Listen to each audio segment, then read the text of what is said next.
Друзья, вот такой вот USB хаб Type-C. Нову, вот так вот, 6 в одном, для маков, для смартфонов, для, допустим, тех же самых виндовых устройств на канале Технозон, еще и с HDMI, и с USB 3.1, так что поехали.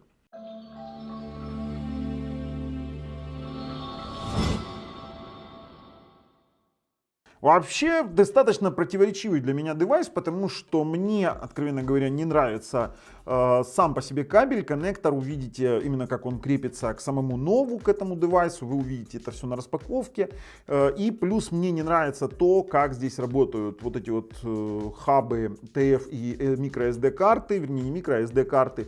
Здесь скорость всего лишь 20 мегабайт в секунду. Хотя в остальном все HDMI, 4К 30 Гц плюс PD зарядочка, плюс USB 3.1 отрабатывают отлично. Но давайте посмотрим стоимость этого самого нового. Мы на AliExpress. Теперь доставка, возможно, из Китая, Германии и России. Стоит это на текущий момент $22, но сейчас распродажа, я думаю, что после распродажи он будет стоить значительно дороже. Я вот советую вам пойти посмотреть по ссылке в описании под видео цену на текущий момент, то есть ссылочку я разместил в описании под видео.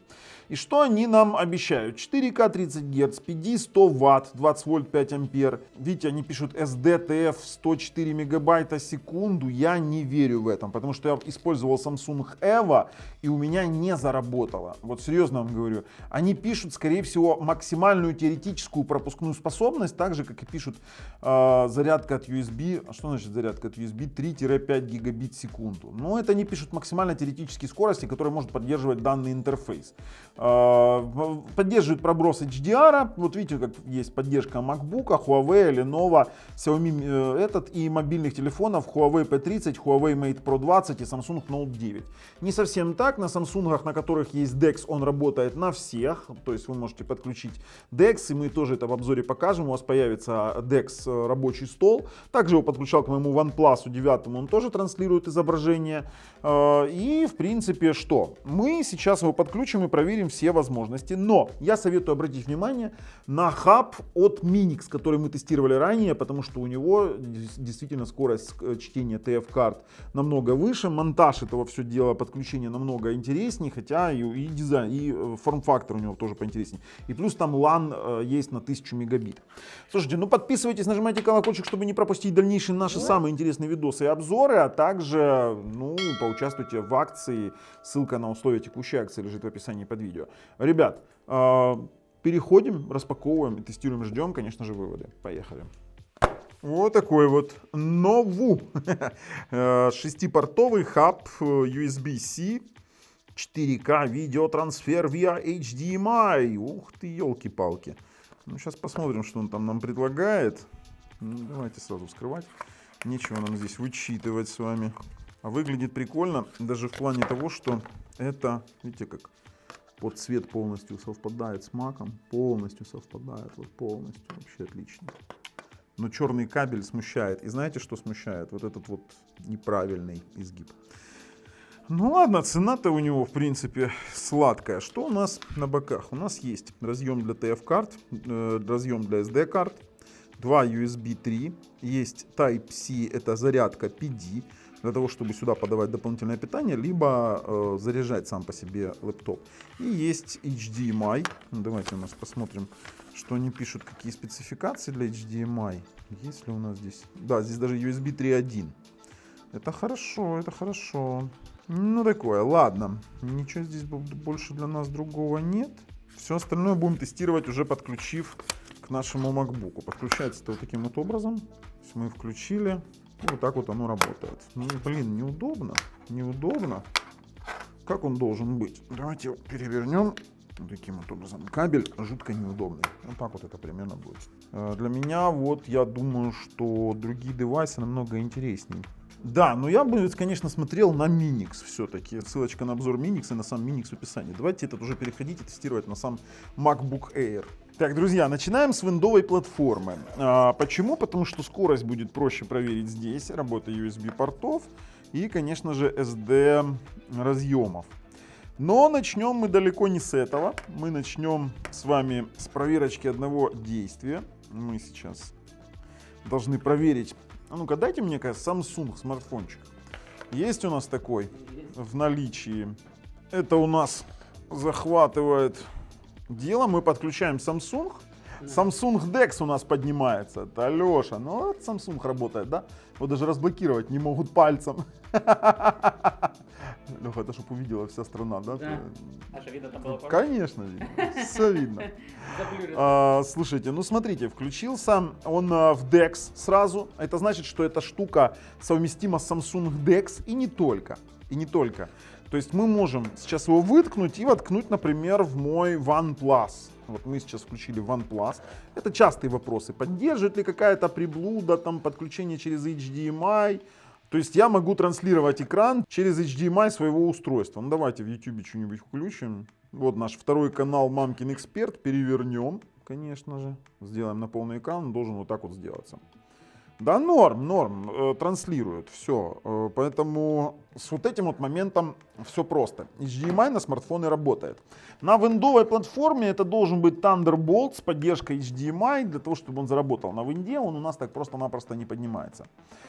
Слушайте, но теперь мы должны протестировать скорость работы дисков. Мы подключаем SSD-диск к USB 3.0. Для начала мы должны определиться, как это все у нас видит. Он увидел, тут вообще вопросов нет. Для начала. Так, включили Crystal Disk Mark, диск I. И давайте стартуем. Будем сразу тестировать USB, не отходя от кассы. Ждем конца теста. Итак, тест закончился. Слушайте, ну это нормальная скорость для USB 3, потому что данный диск работает на скорости до 450 мегабайт в секунду. То есть мы получили максимальное быстродействие. Теперь мы должны протестировать, сейчас я возьму быструю флешку какую-то на максимальной скорости наш картридер. Это Samsung Evo специально. Включаем в картридер. Вот она сразу же определилась, беспроблемно определилась. То есть диске, перезапустим Crystal Disk Mark, выберем диске и стартанем то же самое, проверим скорость работы нашего картридера в данной штуке. Тестировать между SD и TF нет смысла, потому что это один и тот же хаб, и у них просто-напросто разведенные контакты, одновременно две флешки не работают. Я это вам говорю сразу, чтобы не было, а вот ты там не протестировал на двух одновременно. Нет, они на одном хабе, поэтому они вместе не работают. 20 мегабайт в секунду. Это то, чего я вот ожидал, потому что на таких устройствах, на всех, на ТВ-боксах, на вот таких вот картридерах, такие, ну знаете, вот что самое интересное, в Миниксе, у меня, хотя я сейчас, наверное, TF отдельно протестирую. В Миниксе у меня с TF-карты я получал до 85 мегабайт. Кстати, это вот серьезно вам говорю. Вот Миникс здесь выигрывает однозначно, ну, просто. Советую пойти посмотреть. Я могу уже останавливать, мне уже не интересны 20 мегабайт, это действительно слабый показатель. Хотя и тоже вкладывается в показатель бюджетного такого решения. Да? Вот включил я в разъем TF. Давайте стартанем еще раз, посмотрим. И на TF разъеме то же самое. Ребят, ну я думаю, что в данном случае мы можем спокойно на винде заканчивать и переходить на Mac. На Mac наша цель проверить работоспособность их портов и проверить работоспособность HDMI. Я вам покажу одну особенность, которую обычно спрашивают у меня пользователи. Работает ли на Mac здесь 4К 60 Гц, потому что некоторые пишут 4К 30, но вот вопросы такие есть. Так, отключаемся, можем останавливать тест, потому что 20 мегабайт действительно это мало. Это мало для такого картридера. А теперь подключаемся мы в наш Mac. Вот он диск, он его определил. Все работает. То есть мы понимаем, что у нас диск заработал, мы можем с ним оперировать. Также мы можем подключить сюда карту памяти, для того, чтобы посмотреть, как Mac с ней взаимодействует. Включаем карту памяти. Карта памяти, вот, пожалуйста, есть. Тоже с ней можно взаимодействовать отлично. Все работает. Следующий момент. Подключаем зарядку. Ань, дай мне, пожалуйста, зарядку от Mac. Так, мне тут Аня подала Type-C зарядочку. Мы включаем в порт зарядки, и у нас начал заряжаться наш Mac. То есть все абсолютно рабочее. Теперь настало время протестировать HDMI порт, и будем с вами понимать, насколько это работает. Я подключаю HDMI. Я сейчас разверну на всю. Так, второй экран мы увидели, он заработал. Но я сейчас вам покажу один момент. При выставлении 50 либо 60 Гц у нас будет поддерживаемое разрешение 1280 на 720. То есть мы можем там делать все, что угодно, но больше 30 FPS он не будет поддерживать данный выход. То есть 4К 30 FPS это максимально, что он может. Но при этом он работает. На Маке работает. И мне это действительно нравится. Мне нравится дизайн, но не нравится этот кабель. Хорошо, я готов прорезюмировать данный девайс с данным видео, поэтому переходим.